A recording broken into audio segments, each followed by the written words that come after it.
Hello बच्चों, कैसे हो? I hope every one is good, every one is working hard and I really expect कि सारे बच्चे अच्छे से पढ़ रहे हैं, क्योंकि पढ़ाई बहुत इंपॉर्टेंट है बेटा।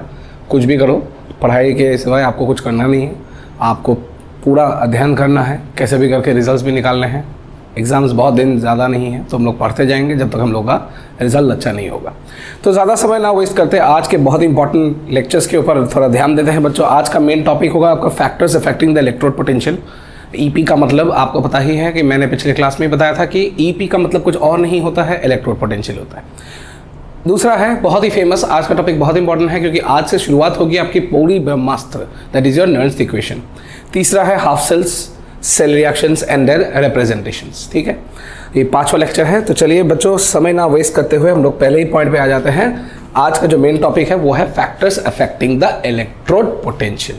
अच्छा, बहुत सारे फैक्टर्स होते हैं जो इलेक्ट्रोड्स या इलेक्ट्रोड के पोटेंशियल्स को अफेक्ट करेंगे। जैसे नेचर ऑफ द इलेक्ट्रोड होगा, फिर मान लीजिए आपका कंसंट्रेशन ऑफ द आयंस हो गए, तीसरा आपका टेम्परेचर भी बहुत ज़्यादा होता है। तो ये तीनों फैक्टर्स के ऊपर डिपेंडेंस रहती है। तो पहला कौन सा फैक्टर होगा बेटा? First factor is your nature of electrode. इसके ऊपर डिपेंड करेगा कौन सा है। कभी कभी ये इनर्ट इलेक्ट्रोड भी होता है, आपको पहले बताया था मैंने बच्चों। इनर्ट इलेक्ट्रोड भी हो सकता है, नहीं तो कभी कभार ऐसे भी हो सकता है कि मान लीजिए आपका एक रिएक्टिव इलेक्ट्रोड हो, उसके लिए भी आपका फैक्टर्स बदल सकते हैं, ऐसा चांस है। दूसरा बहुत ही इंपॉर्टेंट है आपका concentration of the ions, concentration of the ions of the electrolyte. तो इलेक्ट्रोलाइट के जो आयंस है उनके कंसंट्रेशन के ऊपर भी डिपेंड करता है। एंड तीसरा बहुत ही important, that is your temperature. अब ज़्यादा गर्म करो, ज़्यादा ठंडा करो तो ऑब्वियसली इलेक्ट्रोड पोटेंशियल्स इफेक्ट होता है। लेकिन सबसे अच्छा बात क्या है बेटा कि ये तीनों फैक्टर्स के ऊपर डिपेंड करते हुए साइंटिस्ट लोगों ने, स्पेसिफिकली नर्न्स नाम का एक साइंटिस्ट ने एक अच्छा सा इक्वेशन बना दिया जिसको हम लोग पढ़ते हैं नर्न्स इक्वेशन बोल के। सो this is your main master equation, जिसके ऊपर आधारित है पूरी की पूरी आपकी इलेक्ट्रोकेमिस्ट्री। ठीक है, तो Nernst equation is nothing but it takes into account all the factors, सारे फैक्टर्स ले लेता है। नेचर ऑफ इलेक्ट्रोड के ऊपर भी डिपेंड करेगा, concentration of the ions of the electrolyte के ऊपर भी डिपेंड करेंगे, एंड टेम्परेचर के ऊपर भी डिपेंड करेंगे। तीनों जुड़ा के जो आपका मेन इक्वेशन बनेगा वो है आपका नर्न्स इक्वेशन। ठीक है बेटा, okay. So we have to see the variation of this factors, variation of these factors. ये सब के सब जो वेरिएशंस है, variations of these factors, this will be governed by the Nernst equation. ठीक है बच्चा, चल आगे बढ़ते हैं। तीसरा जो हम लोग का अभी जनरेशन करेंगे अभी नर्न्स इक्वेशन, तो ये बहुत ही इंपॉर्टेंट हो गई है क्योंकि बच्चों को ये जानना ज़रूरी है कि अगर नर्न्स इक्वेशन हम पढ़ भी रहे हैं तो क्यों पढ़ रहे हैं, या कैसे हम लोगों ने उसका कंप्लीटली डिपेंडेंसीज रखा, कैसे हम लोग इस चीज़ को डिटेल्स में पढ़ेंगे। ठीक है, हालांकि एक चीज़ याद रखें कि इलेक्ट्रोकेमिस्ट्री, काइनेटिक्स और थर्मोडायनेमिक्स, ये तीनों बहुत एक साथ चलते हैं। ठीक है, तो चलिए हम लोग स्टार्ट करते हैं generation of the Nernst equation. तो नर्न्स इक्वेशन जनरेट करने के लिए हम लोगों को जाना पड़ेगा first year, that is your thermodynamics. So from thermodynamics हम लोगों को कुछ कंक्लूशंस आता है। ठीक है, थर्मोडायनेमिक्स से हम लोगों को कुछ कंक्लूशंस आता है। क्या क्या कंक्लूशंस आता है बच्चा? कि delta G is equals to delta G not plus 2.303 RT ln and Q। ये है आपकी बेसिक इक्वेशन जो कि थर्मोडायनेमिक्स में पाया जाता है। Now what is delta G? Delta G कुछ और नहीं है बेटा, delta G is known as, पहले मैं चीज़ और टर्म्स को याद करवा देता हूँ बच्चों, तक उसके बाद ही आपको समझ में आएगा, फिर आप कुछ कर पाएंगे। ठीक है, सो डेल्टा जी जो है वो है change in Gibbs free energy. Free energy के बारे में मैंने ऑलरेडी डिस्कस किया है बच्चों, वर्क डन। ओके, क्या था फॉर्मूला? डेल्टा जी को माइनस NF, उसको भी कनेक्ट करने वाले हैं हम लोग। जो डेल्टा जी नॉट है वो change in standard Gibbs free energy. अब जब ये वर्ड स्टैंडर्ड आ जाता है तो बहुत सारे कंडीशंस आ जाते हैं बच्चों। ये सर स्टैंडर्ड क्या है बताता हूँ बच्चों, टेंशन ना लो, आराम से, डॉन सर है अभी। ठीक है, तो इंपॉर्टेंट फैक्टर्स क्या क्या होंगे आपके जो स्टैंडर्ड कंडीशंस में यूज़ होते हैं। तो अगर आपके पास कंसंट्रेशन है तो कंसंट्रेशन आपका 1 मोलर होना चाहिए। जो भी आपका आयंस के कंसंट्रेशन भी होंगे उसके लिए हम लोग कौन सा लिखेंगे? 1 मोलर कंसंट्रेशन। ठीक है बच्चा, एकदम पक्का है? First point is the first point clear? तो this is nothing but your concentration of the ions. ठीक है, दूसरा बहुत इंपॉर्टेंट, अगर प्रेशर है तो प्रेशर आपको 1 बार लेना ज़रूरी है। अगर प्रेशर है तो प्रेशर आपका 1 बार लेना कंप्लीटली ज़रूरी है। तीसरा, अगर मान लीजिए आपका कोई स्टैंडर्ड इलेक्ट्रोड हो तो उसको हम लोग नॉर्मली स्टैंडर्ड रेफरेंस इलेक्ट्रोड लेते हैं। नॉर्मली स्टैंडर्ड रेफरेंस इलेक्ट्रोड लेते हैं। एंड स्टैंडर्ड रेफरेंस इलेक्ट्रोड के अलावा, ये तीनों के अलावा सबसे इंपॉर्टेंट पॉइंट वो है टेम्परेचर। देखो प्रेशर बदल सकता है, कभी कभी गैसियस इलेक्ट्रोड्स भी होते हैं, हम लोग पढ़ने वाले हैं हाइड्रोजन गैस इलेक्ट्रोड, सब कुछ हम लोग डिटेल्स में पढ़ेंगे, तुम टेंशन मत लो। लेकिन कंसंट्रेशन जब 1 मोलर हो जाएगी तब आपका प्रेशर 1 बार या तो कंसंट्रेशन 1 मोलर हो, या प्रेशर आपकी 1 बार हो, या आपकी स्टैंडर्ड इलेक्ट्रोड रेफरेंस इलेक्ट्रोड हो जो कि नॉर्मली हाइड्रोजन गैस इलेक्ट्रोड या कैलोमेल इलेक्ट्रोड लेते हैं। इसके अलावा अगर आप टेम्परेचर को देखो, अगर पेपर में मेंशन ना है, तो obviously the temperature should be taken as 298 kelvin. ये आपकी स्टैंडर्ड कंडीशंस हो। So these are nothing but the, अगर आप इसको पॉइंट वाइज लिखें, so these are nothing but the standard conditions. तो इन्हीं स्टैंडर्ड कंडीशंस में, ठीक है, इन्हीं स्टैंडर्ड कंडीशंस में आपको मिल जाता है Gibbs free energy delta G not, standard वाला, ठीक है। फिर 2.303 तो आपको पता ही है, आर है आपकी कांस्टेंट, ये आपको पता है शायद बच्चों, इसकी वैल्यू 8.314 या 0.082 लेते हैं। अगर जूल्स में एनर्जी चाहिए तो बच्चों आपको 8.314 लेना पड़ेगा। मैं बच्चों को सिखाता हूँ 25/3, much more easy for calculations. Temperature मैं बता दिया है। What is L N Q now, ये बहुत इंपॉर्टेंट चीज़ है। क्यू के बारे में थोड़ा मैं यहाँ पर डिस्कस कर लेता हूँ। Q is nothing but concentration of the products by reactant, either concentration of the products by reactant but at any conditions, ये ध्यान में थोड़ा रखना कि अच्छा क्यू का नाम क्या है। बहुत बच्चों को ये भी कंफ्यूजन हो जाती है, बता देता हूँ बच्चों, इसका नाम होता है रिएक्शन कोशेंट। क्या होता है बेटा? रिएक्शन कोशेंट, ठीक है। तो ये एकदम पक्का रखें, ये आपकी मेन फंडामेंटल पॉइंट्स है। ये जो आपको ये दिखा रहा हूँ पेपर में, आपके डेरिवेशंस के में आ सकते हैं, बोर्ड्स वगैरह में इसके क्वेश्चंस बहुत ज़्यादा है बच्चों, और बहुत ज़्यादा इंपॉर्टेंट भी है जानना, ठीक है। Anyways from thermodynamics we come to know कि थर्मोडायनेमिक्स से delta G equals to delta G not plus 2.303 RT ln of Q है, और जो R है वो एक कांस्टेंट है। Delta G is change in Gibbs free energy, Gibbs free energy. लेकिन यहाँ पर क्या होगा, डेल्टा जी नॉट जब आएगा तब standard Gibbs free energy. Point को एक एक वर्ड को इंपॉर्टेंट रखें। नेक्स्ट, अगर स्टैंडर्ड कंडीशंस है तो concentration of the ions should be always 1 molar. Pressure आपका गैस का अगर हो तो 1 बार होना चाहिए। स्टैंडर्ड रेफरेंस इलेक्ट्रोड यूज़ करना चाहिए, और अगर टेम्परेचर मेंशन ना है तो हमेशा हम उसको 298 केल्विन पकड़ के चलेंगे। इज इट क्लियर बच्चा? Is it clear? I hope everyone को समझ में आया यहाँ तक। प्लीज़ जल्दी से नोट कर लीजिए। मैं आशा करता हूँ आपको पूरा यहाँ पर क्लियरिटी आ जाए, ठीक है। एक और चीज़ बता देता हूँ बच्चों, यहीं पर मैं इंक्लूड करता हूँ। अगर प्योर सॉलिड है या लिक्विड है तो उसकी कंसंट्रेशन 1 लेते हैं हम लोग। एक्टिविटी, एक्चुअली एक्टिविटी बोलते हैं, बहुत लोग इसको कंसंट्रेशन बोलते हैं, मैं बोलता हूँ इसको एक्टिविटी। हालांकि पूरे भारत में ज़्यादा से ज़्यादा सॉरी बच्चों, एक्टिविटी से ज़्यादा कंसंट्रेशन वर्ड बहुत फेमस है, लेकिन मैं एक्टिविटी बताता हूँ क्योंकि एक्टिविटी में प्रेशर भी आ जाती है फैक्टर, या आपकी कंसंट्रेशन भी आ सकती है। तो दोनों फैक्टर्स एक साथ आ जाते हैं, that's why we are using this point. Is it clear?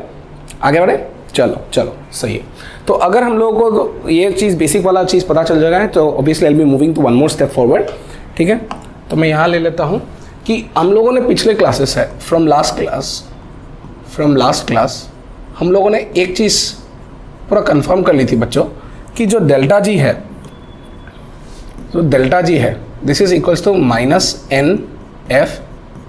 ये पढ़ा था हम लोगों ने, पढ़ा था। तो डेल्टा जी नॉट क्या पढ़ा था बच्चों? That is equals to -NF/E0। ये दोनों हम लोगों ने फॉर्मूला पढ़ ली थी, ठीक है। दोनों फॉर्मूला हम लोगों ने पढ़ ली थी। अब नया जो इक्वेशन आया है आपको, delta G equals to delta G not plus 2.303 RT log of products by reactants. ऐसे लिख सकता हूँ बच्चों मैं? डेफिनेटली लिख। अच्छा रुको, मैंने कुछ गलती कर दी क्या? हाँ बच्चों, मैंने यहाँ पर गलती कर दी। मुझे यहाँ पर लॉग लिखना पड़ेगा, ठीक है बच्चों। सॉरी बच्चों। तो यहाँ पर मुझे लॉग इसलिए लिखना पड़ेगा क्योंकि मैंने 2.303 से मल्टीप्लाई किया है। हालांकि अगर ln से यूज़ करें तो आपको 2.303 नहीं यूज़ करना है, ठीक है। एनीवेज नाउ ये आपका 2.303 RT log of products by reactants. अगर बार बार बताता हूँ ये वाला फैक्टर ना लिखे तो ये ln तक कन्वर्ट हो जाएगा। ओके, नाउ यहाँ से आपको क्या पता चलेगा, minus N F E, this is equals to minus N F E not plus 2.303 R of T log of products by reactant. ठीक है बेटा, अभी मैं क्या करूँगा, डिवाइडिंग द होल इक्वेशन,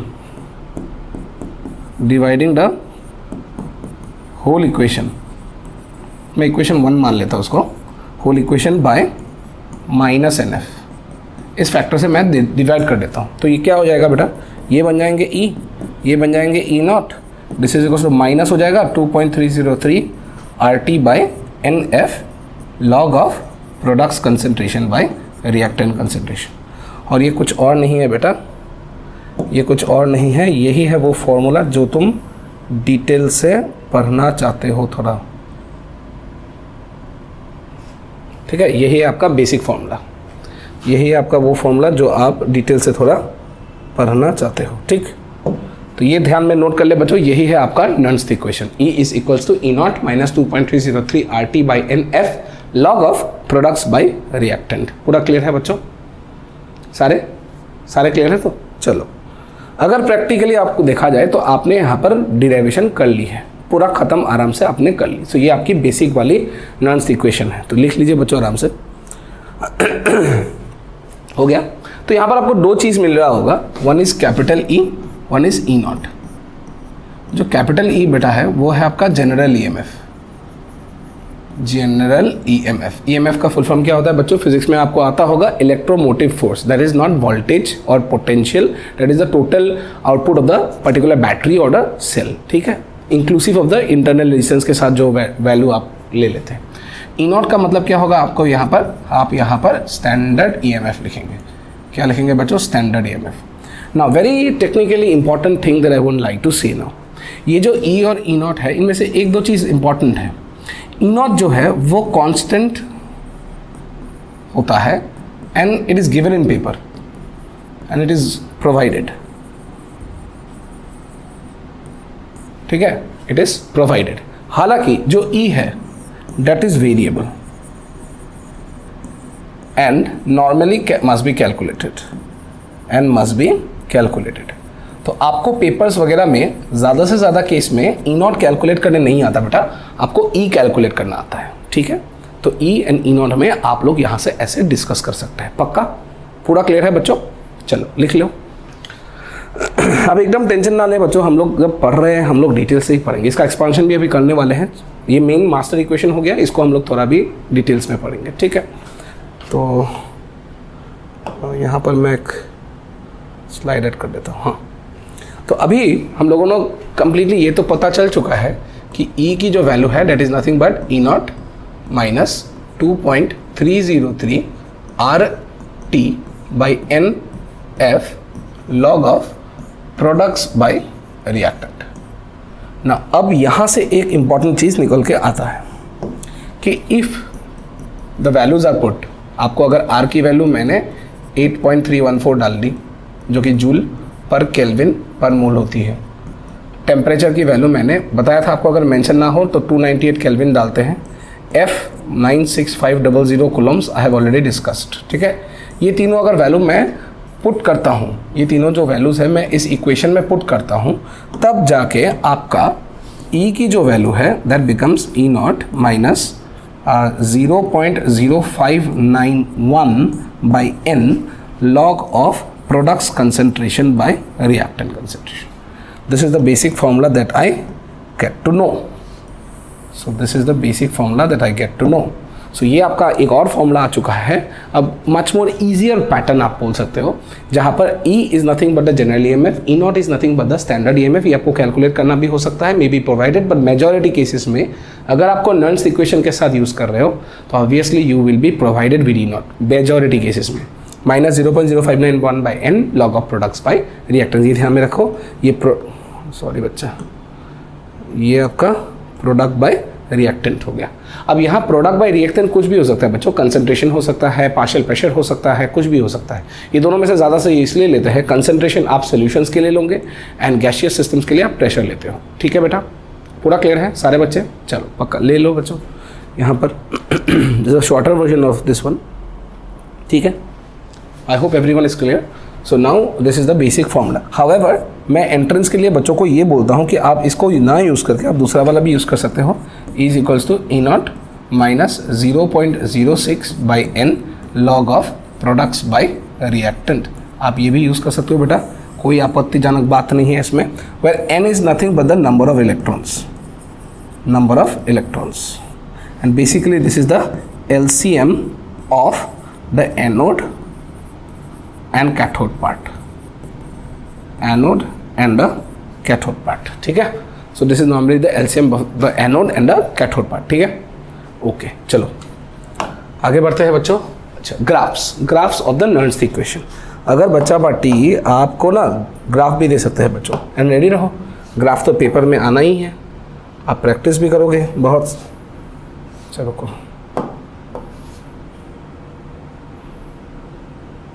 तो ये आपको एक ग्राफ मैंने बना दी, X axis and Y axis में आपको कंडीशंस में डाल रहा हूँ। यहाँ पर मैं कैपिटल ई डालता हूँ इस एक्सिस में। तो इस एक्सिस में आपका क्या होने वाला है, it is nothing but the general EMF. Okay, general EMF के साथ मैं यहाँ पर दूंगा log of products by reactance, इसके साथ इसको प्लॉट करने के लिए बोल रहा हूँ। अभी आपको क्या करना पड़ेगा, पहले हमेशा याद रखिए जब भी ग्राफ डिस्कस करते हैं, मैंने सॉल्यूशंस में भी किया है, इलेक्ट्रोकेमिस्ट्री में भी कर रहा हूँ, आपको एक चीज़ बेसिक्स रखनी है, आपको वो इक्वेशन ढूंढना है जहाँ पर वाई एंड एक्स में है। देखो कोई भी पृथ्वी का इक्वेशन है एक वेरिएबल में ख़त्म नहीं होता, ठीक है। जो भी आपका केमिस्ट्री या फिजिक्स में लगता है, जो भी ग्राफ थ्योरी आप पढ़ते हो, मैथमेटिक्स का बात मैं बता नहीं रहा। अभी जैसे मॉड एक्स हो गया, कुछ हो गया, साइन ऑफ एक्स एक्सपांक्शन हो गया, कुछ भी आप कर सकते हो मैथमेटिक्स में। हालांकि फिजिक्स एंड केमिस्ट्री में एक चीज़ याद रखना है कि आप कभी भी ये चेंज ना करें, आपका pattern of graph will be completely same. Now they are asking to draw. Okay, draw करने से पहले आपको बेसिक्स याद रखना पड़ेगा कि E equals to E not minus 0.0591 by N log of products by reactant. ये आपकी ग्राफिकल पॉइंट हो गई। अगर आप ध्यान से देखें तो ये कौन से एक्सिस पे है बेटा, ये वाई एक्सिस पे है। ये कौन से एक्सिस पे है, ये तो एक्स एक्सिस पे है। ओके, तो ये कुछ ऐसा पैटर्न में आ चुका है, ये कुछ ऐसा पैटर्न में आ चुका है, y equals to mx plus C, ठीक। तो यहाँ जो c होगा it is representing E naught, so c is representing E naught, मतलब ये इंटरसेप्ट हो गया, ये हो गया आपका इंटरसेप्ट। नेक्स्ट ये जो स्लोप है, ये स्लोप कौन सा होगा, ये वाला टुकड़ा होगा। सो द m और the tan theta is nothing but equals to minus 0.0591 by n। तो थोड़ा ध्यान से देखते हैं बच्चों, और मुझे क्या आप बता सकते हो यहाँ पर स्लोप क्या हो गया, नेगेटिव या पॉजिटिव बेटा, नेगेटिव स्लोप। तो नेगेटिव स्लोप का आपका कंफर्मेशन क्या आता है कि ये स्लोप नेगेटिव है, मतलब ये स्ट्रेट लाइन तो होगा लेकिन इसका डिसेंडिंग ग्राफ थ्योरी होंगे। ओके, तो हम लोग क्या करेंगे, हम लोग एक ग्राफ ड्रॉ कर लेंगे बेटा, ये हो जाएगी उसकी थ्योरेटिकल ग्राफ पैटर्न, ठीक है। और ये वाला पॉइंट कौन सा होगा, रुको एक मिनट, ये वाला पॉइंट कौन सा होगा बेटा, ये ई नॉट वाली पॉइंट होंगी। अगर आपको पेपर में पूछे कि what is the value of this tan theta, तो tan थीटा का वैल्यू क्या होगा, माइनस 0.0591 बाई n। क्या सारे बच्चों का क्लियर है? स्लोप आपको मैंने यहाँ पर पढ़ा ही दी है, स्लोप इसके साथ डायरेक्टली कनेक्टेड होते हैं, ठीक है। चलिए लिख लीजिए बच्चों, ड्रॉ कर लीजिए, ड्रॉ कर लीजिए, आराम से ड्रॉ कर लीजिए।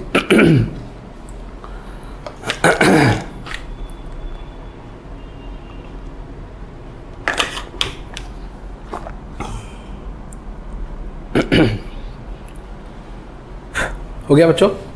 चलिए, I hope everyone is clear. Let's move on to the next topic, half cells. देखो मैं ज़्यादा इसलिए बात नहीं करता, बेतुका बात करने को मेरे को अच्छा भी नहीं लगता। स्ट्रिक्ट पॉइंट पे पढ़ा रहा हूँ, हम लोगों को स्ट्रिक्ट रीजंस चाहिए, रिजल्ट्स चाहिए, कैसे भी करके सिलेक्शन चाहिए, वही इंपॉर्टेंट बात है। Okay, now half cells, their reactions and representations. पहला तो हाफ सेल्स होंगे, उसके रिएक्शंस और रिप्रेजेंटेशन तीनों हम लोग पढ़ लेंगे। एक काम कर लेता हूँ बेटा, मैं एक बॉक्स वाला चीज़ बना लेता हूँ ताकि हम लोग को भी थोड़ा आसानी हो जाए समझने के लिए, ठीक है। तो ये बॉक्स से हमको क्या पता चलेगा, पता चलेगा ना कुछ तो पता चल ही जाता है ज़िंदगी में। लगभग ये मिड पॉइंट पे आ चुका है। तो अभी इसमें दो टुकड़े हैं बेटा, इसमें ये है एनोड हाफ सेल,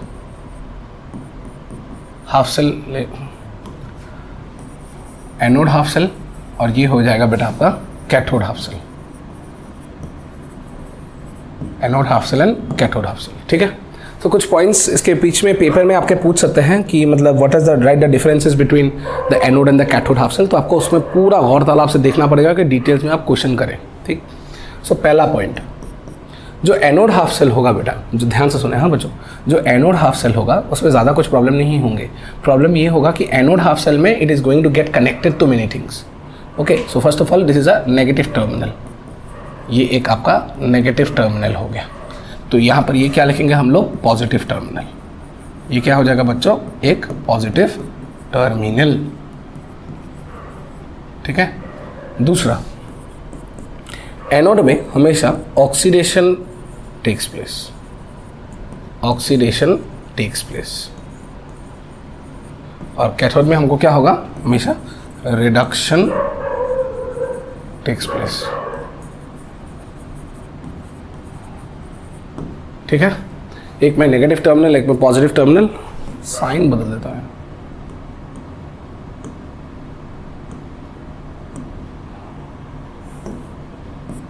पॉजिटिव और ये आपका हो गया नेगेटिव। ठीक है।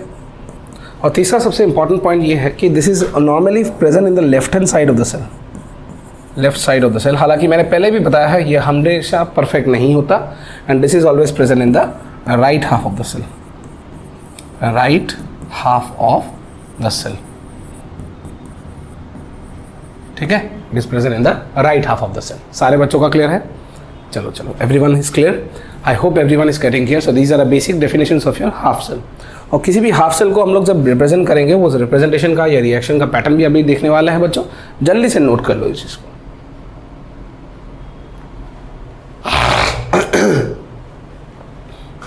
Whole okay. अभी जैसे मान लीजिए मैंने तो रिप्रेजेंटेशन तो करके दिखा ही दी, तो एग्जैक्ट रिप्रेजेंटेशन क्या होता है, तो फुल सेल रिप्रेजेंटेशन। तो फुल सेल में आप कैसे रिप्रेजेंटेशन करते हो, जो जब फुल सेल में आप रिप्रेजेंट करोगे ना, कुछ चीज़ें आपको जानना चाहिए बच्चों। एनोड, फिर इसका एनोड इलेक्ट्रोलाइट, फिर उसका आता है कैथोड इलेक्ट्रोलाइट। ठीक है बेटा। उसके बाद कौन सा आएगा, कैथोड। फिर यहाँ पर ये लोग ये इसका स्टेट ऑफ मैटर लिखेंगे। मान लीजिए ये सॉलिड हो गया, मान लीजिए ये भी आपका एक सॉलिड स्टेट में है, गैसियस भी हो सकता है बेटा, सिचुएशन के हिसाब से बदलते जाएंगे। एनोड इलेक्ट्रोलाइट का कंसंट्रेशन मान लीजिए C1 ले लिया, मोलर ले लिया, और यहाँ पर मान लीजिए इसका जो कंसंट्रेशन है इलेक्ट्रोलाइट का, मैंने C2 ले लिया, molars. So this is how a full cell is completely represented in electrochemistry. ठीक है। एक एनोड हाफ सेल होगा, उसके बाद आपको उस एनोड हाफ सेल का ही इलेक्ट्रोड मिलेगा, फिर आपका कैथोड का इलेक्ट्रोड होगा, इलेक्ट्रोलाइट का कंसंट्रेशन दिया जाएगा, C2 मोलर यहाँ पर लेके चुके हैं, यहाँ पर C1 जैसे लिया था, और वहाँ से आपको कैथोड तक पहुँचना है। Is it clear? तो बेसिक सेल रिप्रेजेंटेशन आप लिख लीजिए बच्चों, क्योंकि अभी मैं कुछ रिप्रेजेंटेशन करने वाला हूँ। बेसिक सबसे important cell, most common one, that is the Daniell cell representation, Daniell cell representation, Daniell cell representation. ठीक है। जब डेनियल सेल का होता है, जैसे जिंक को हम लोग जिंक सल्फेट में डालते हैं, देखो इसके जैसे एग्जैक्टली सेम होना चाहिए। ठीक है। फिर यहाँ पर हम लोगों ने बार मार दी, फिर यहाँ पर हमको मान लीजिए कॉपर सल्फेट दिया गया था, और वहाँ से कॉपर तक पहुँचा है। ये जो सिंबल है बेटा, ये सिंबल आपको सॉल्ट ब्रिज को रिप्रेजेंट करता है, और आपको शायद मैंने बहुत डिटेल से पहले ही बता दी कि सॉल्ट ब्रिज में एडवांटेज एंड डिसएडवांटेजेस बहुत सारे होते हैं। ये जो चीज़ है, ये जो बार्स है, इनको हम लोग बोलते हैं फेज बाउंड्री, फेज बाउंड्री, या इसको भी हम लोग क्या बोलेंगे, phase boundary. Sir what is phase boundary? Phase boundary का मतलब है दोनों को फेजेस से सेपरेट करना। फेजेस का मतलब क्या है, सॉलिड, लिक्विड, गैस, एक्वस, ये चार ही तो चीज़ है। अब सॉलिड एंड लिक्विड, मान लीजिए ध्यान से देखिए, अगर ये इलेक्ट्रोलाइट है तो ये कुछ एक एक्वस सोल्यूशन बनेगा, इसके बाद यहाँ पर क्या है, सॉलिड। क्या ये दोनों सेम फेज है? नहीं। तो ये हो गया आपका बाउंड्री। बाउंड्री के आगे कुछ एक अलग फेज, बाउंड्री के पीछे कुछ अलग फेज। क्लियर? उसी तरह मान लीजिए ये भी अगर सॉलिड हुआ तो इसका तो कंसंट्रेशन आएगा, तो ऑब्वियसली ये एक्वस सॉल्यूशंस में आएंगे बेटा। ऐसा नहीं हो सकता कि नेसेसरी है कि वो हमेशा एक्वस सॉल्यूशंस में ही दे, प्रेशर भी दे सकता है, गैस दे सकते हैं सॉलिड के साथ, एक्वस के साथ भी गैस दे सकते हैं, कुछ भी हो सकता है वैसा। हालांकि मेन चीज़ ये है, फोकस यहाँ पर ही रुकना चाहिए कि कैसे भी करें आप C1 C2 कुछ भी कनेक्टेड आपको मिल जाता है। क्लियर? पक्का? चल लिख लेते हैं। तो यहाँ ये मान लीजिए कि जिंक सॉलिड हो गया, यहाँ पर एक्वस सोल्यूशन है बेटा, ये भी एक एक्वस सोल्यूशन है, ये एक सॉलिड है। तो ये क्या है बेटा, कंसंट्रेशन इज C1 एंड इसका क्या है बेटा, concentration is C2, C1 molars and C2 molars. ठीक है, so this is exactly how in reality we represent a cell. मैंने सबसे कॉमन एग्जांपल उठा ली है बेटा डैनियल सेल, ताकि आपको भी थोड़ा क्लैरिटी आए, क्योंकि डैनियल सेल आप हर स्कूल्स वगैरह में भी अगर आप पढ़ रहे हो ना बेटा, आपको रिप्रेजेंटेशन वगैरह में बहुत सारा चीज़ चाहिए होगा। ठीक है, पूरा क्लियर है, यहाँ पर लिख लीजिए, आराम से लिख लीजिए, कोई टेंशन नहीं है, कभी भी किसी चीज़ का टेंशन ना ले, क्योंकि आप पढ़ने आए हैं बेटा, आपको बहुत अच्छे से पढ़ना पड़ेगा, बहुत अच्छे से पढ़ना पड़ेगा बेटा। ठीक है, एक और चीज़ बताना चाहता हूँ, बहुत बच्चों को ये भी थोड़ा कन्फ्यूजन होता है, ये भी क्लियर कर देता हूँ। इसके अलावा आप ऐसे भी लिख सकते हो बेटा, जिंक सॉलिड, यहाँ सिर्फ जिंक 2+ भी लिख सकते हो। यहाँ पर एक्वस मान लीजिए C1 मोलर्स, फिर डबल बार, फिर कॉपर 2+, एक्वस कॉपर सॉलिड, यहाँ C2। अब ऐसे भी क्यों लिख सकते हो, क्योंकि एक्चुअली डीज आयंस, जो सल्फेट आयंस, ये चीज़ मैं लिख के देता हूँ, किसी बच्चे का डाउट हो सकता है, जो सल्फेट आयन है this is does not take part in redox reaction,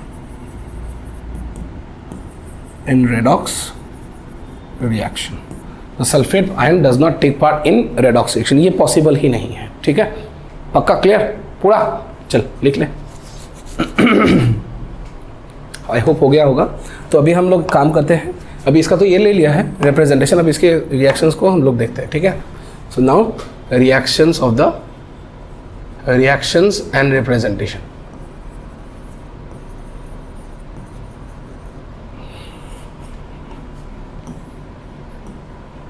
reactions and representation. ठीक है बेटा, पूरा आगे बढ़ते हैं, टेंशन ना लीजिए बेटा। तो रिएक्शंस एंड रिप्रेजेंटेशन आप कैसे करोगे, कैसे रिएक्शन को आप रिप्रेजेंट करते हो चीज़ों को, तो थोड़ा देखते हैं बच्चों। जैसे मान लीजिए मैंने जिंक से जिंक 2+ ले लिया था, करेक्ट, और इधर कॉपर 2+ से कॉपर, सो ये हो गया आपका एनोड हाफ, करेक्ट, और ये हो गया आपका cathode half, correct. So anode and cathode के दोनों रिएक्शंस लिख लेते हैं। तो एट द एनोड में आपका रिएक्शन कौन सा होगा, जो जिंक आपका सॉलिड है, ये जिंक 2+ एक्वस आयंस देगा, और यहाँ से मान लीजिए 2 इलेक्ट्रॉन ये लॉस कर देता है। तो ये आपकी रिएक्शन है। हालांकि एक चीज़ याद रखें, इसका जो कंसंट्रेशन इस बार मैं C1 लेगा। एंड देन जो कैथोड के रिएक्शंस होंगे बच्चों, जो कैथोड के रिएक्शंस होंगे, तो ये कॉपर 2+, यहाँ से एक्वस आयंस 2 इलेक्ट्रॉन ऐड कर लिया हम लोगों ने, और ये इसने दिया, इसने लिया, ये हमेशा रखिए यार। जो एनोड इलेक्ट्रोड, देखो अगर कोई पेपर में पूछे who is the starter of the cell, ठीक है, मैं ये बात बता देता हूँ, हाँ यहाँ पर लिख के देता हूँ, आपके नोट्स में भी रह जाएंगे। Anode is always known as the starter. ये अगर आपके घर में AC हो तो आपको कभी, I think you know what particular एक स्विच होती है ग्रीन रेड वाली, तो हम लोग जब जैसे मान लीजिए ग्रीन को मारते हैं ना, तो उसको हम लोग स्टार्टर बोलते हैं। तो वो स्टार्टर में actually that's nothing but the anode part, the negative term, जहाँ से इलेक्ट्रॉन की फ्लो शुरू हो जाएगी। तो हमेशा हमको पता है कि एनोड इलेक्ट्रॉन पहले देगा, फिर ही तो जाके कैथोड में वो रिडक्शन होगा। तो हमेशा अगर पेपर में पूछा जाए which half of the cell starts the first reaction, it's always the anode. हालांकि देर नहीं होती, जल्दी हो जाता है, ऐसे यहाँ से निकला यहाँ से पहुँच गया। ठीक है, तो ये हो गया कॉपर 2+ 2 इलेक्ट्रॉन एक्सेप्ट करने के बाद आपको कॉपर, ओह सॉरी पेन का कलर चेंज हो चुका है बार कॉपर सॉलिड, दोनों को ऐड कीजिए, आपको 2 इलेक्ट्रॉन कट गया, और बचा क्या, यहाँ जिंक सॉलिड बच गए बेटा, फिर कॉपर 2+ बच गए एक्वस, एंड यहाँ से आपको मिल गया है copper solid and then zinc 2+ in aqueous format. So this is nothing but the full cell reaction, this is nothing but the full cell reaction. और अगर ये फुल सेल रिएक्शन है तो यहाँ ध्यान में रखें याद बच्चों, अगर ये फुल सेल रिएक्शन है तो इसको हम लोग अभी नर्न्स इक्वेशन में कन्वर्ट करेंगे। सो नर्न्स इक्वेशन एक्सप्रेशन कैसे लिखेंगे अभी, इस फुल सेल के लिए हम लोग कैसे लिखने वाले हैं। तो यहाँ मैं लिखूंगा E is equals to E0 minus यहाँ पर ई सेल लिखूंगा। सर सेल क्यों लिख रहे हो? क्योंकि अब मैं जो रिप्रेजेंट करने जा रहा हूँ मैं अकेला के लिए नहीं कर रहा हूँ। I can do it alone also, अकेला अकेला भी कर सकता हूँ बेटा, हालांकि अकेला अकेला करूँगा नहीं, एक साथ दोनों सेल को जोड़ दूंगा मैं। तो E equals to E naught cell minus 0.0591 ही लिखता हूँ by LCM that is 2। Sir 2 कैसे आया? इसमें नंबर ऑफ इलेक्ट्रॉन्स इतने हैं 2, इसमें भी 2, दोनों का LCM 2, लॉग ऑफ प्रोडक्ट्स। अब प्रोडक्ट में थोड़ा ध्यान से देखें चीज़ों को, यही है आपकी मेन ट्विस्ट।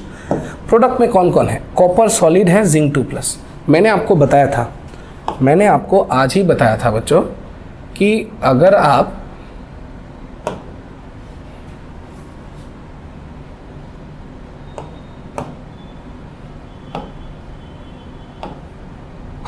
मैंने आपको यहाँ बताया था कि अगर सॉलिड या लिक्विड हो तो उसका एक्टिविटी हम लोग क्या मानते हैं बच्चों? 1 मान लेते हैं, ठीक है।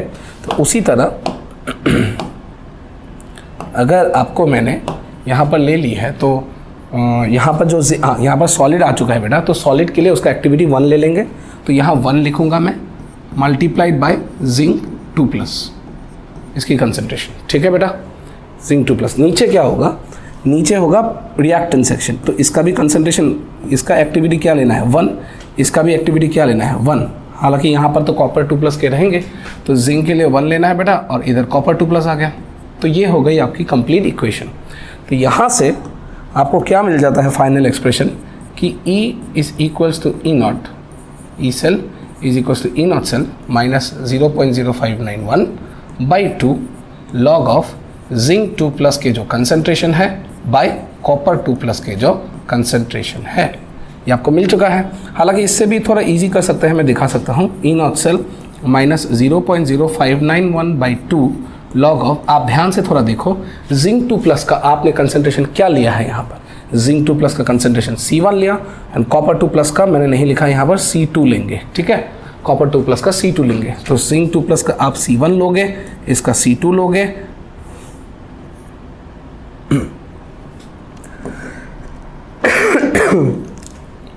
इसका C2 लोगे, ये आपका एक्सप्रेशन बन चुका है।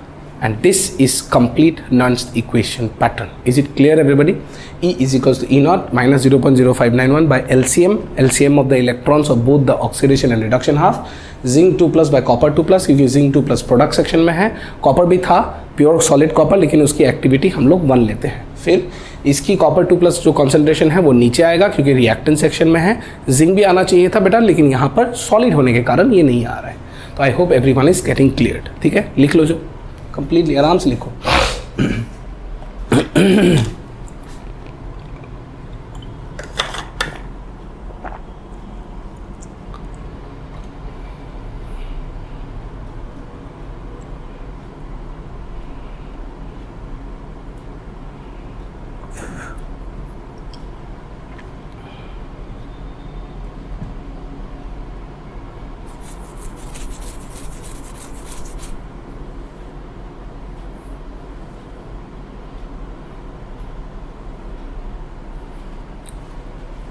हो गई?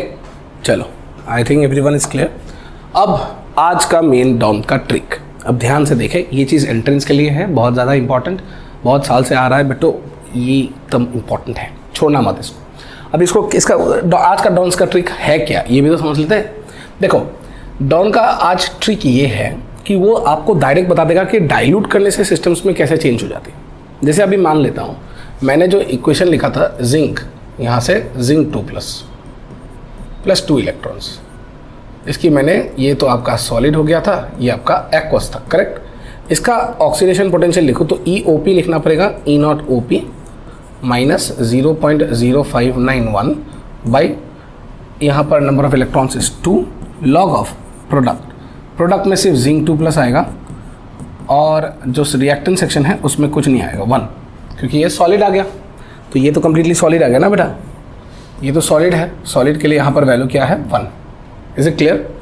तो अगर आपको कभी ऐसा दिया जाए, ठीक है, एंड आपको पूछे कि if concentration is increased, if concentration of zinc 2+ is increased, what will happen to EOP? The EOP always decreases. मतलब अगर कंसंट्रेशन बढ़ाते जाए हम लोग, तो ऑक्सीडेशन पोटेंशियल की वैल्यू हमेशा डिक्रीज होंगे। क्यों सर, ये तो डायरेक्टली प्रोपोर्शनल है, ये और ये तो डायरेक्टली प्रोपोर्शनल है। नहीं बेटा, इसके आगे एक माइनस साइन है, तो ये जितना बढ़ेगा इस माइनस साइन के लिए वो उतना ही घटेगा। Please keep it in mind, this is the biggest trick. अगर आपने कंसंट्रेशन ऑफ जिंक 2+ या प्रोडक्ट में जो भी आयन आ रहा है या ऑक्सीडेशन हाफ का जो इलेक्ट्रोलाइट है, आप कोई भी सोचो, कैसे भी सोचो, ऑक्सीडेशन हाफ का जो इलेक्ट्रोलाइट है अगर वो आपने उसका कंसंट्रेशन बढ़ा दी तो एकदम रेडी रहे तो आपकी ऑक्सीडेशन पोटेंशियल ड्रॉप कर जाएंगे। Is it clear? फिर दूसरा पॉइंट, मैं ये तो एनोड सेक्शन के लिए, this is for anode section, ठीक है। अभी कैथोड के लिए भी देख लेते हैं, एक साथ दोनों ही ख़त्म कर देंगे, ठीक है बेटा। तो अगर कैथोड का रिएक्शन उठाओ तो कैथोड का रिएक्शन होता है कॉपर 2+ एक्वस फेज में 2 इलेक्ट्रॉन ले लिया मैंने और यहाँ पर कॉपर सॉलिड।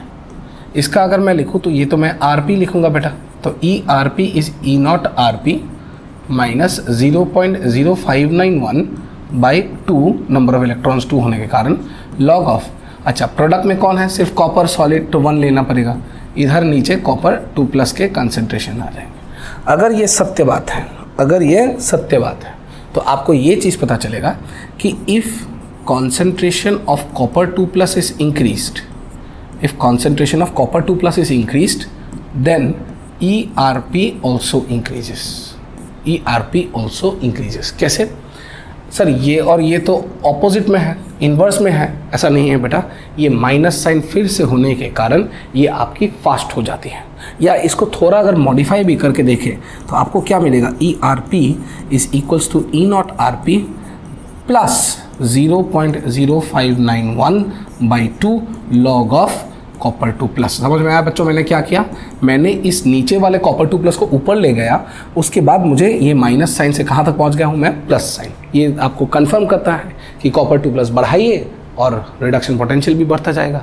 तो ये आज का डॉन का सबसे इंपॉर्टेंट ट्रिक है कि कभी भी अगर हाफ सेल रिएक्शन के बारे में पूछे, कभी भी अगर वो एनोड हाफ सेल है उसमें अगर कंसंट्रेशन बढ़ाओ तो क्या होगा, कंसंट्रेशन बढ़ाओ तो क्या होगा, it will increase, what will increase, sorry it will decrease, EOP will decrease. हालांकि अगर कंसंट्रेशन इस तरफ बढ़ाओ तब क्या होगा, द RP विल इंक्रीज। इसका ये मतलब है कि अगर आप कंसंट्रेशन ऑफ आयंस सोल्यूशन में कैथोड में बढ़ाते हैं तो वहाँ हायर पोटेंशियल है तो करंट विल स्टार्ट फ्लोइंग मोर, आपके वोल्टेज बढ़ जाएंगे। एंड इधर अगर आपने कंसंट्रेशन बढ़ा दिया तो करंट का डायरेक्शन उल्टा हो जाएगा, आपका ऑब्वियसली वोल्टेज की पोटेंशियल्स आपकी कम होते जाएंगे। तो आई hope everyone is clear with the basic part of the lecture. आज का लेक्चर यहाँ तक था। अगले लेक्चर पे हम लोग इसके साथ ही कनेक्टेड बहुत सारे फुल सेल रिप्रेजेंटेशन वगैरह वगैरह फलाना ठिकाना ढिमकाना सब कुछ करेंगे। आप टेंशन ना लीजिए, अगले वीडियो के लिए वेट कीजिए। Thank you students.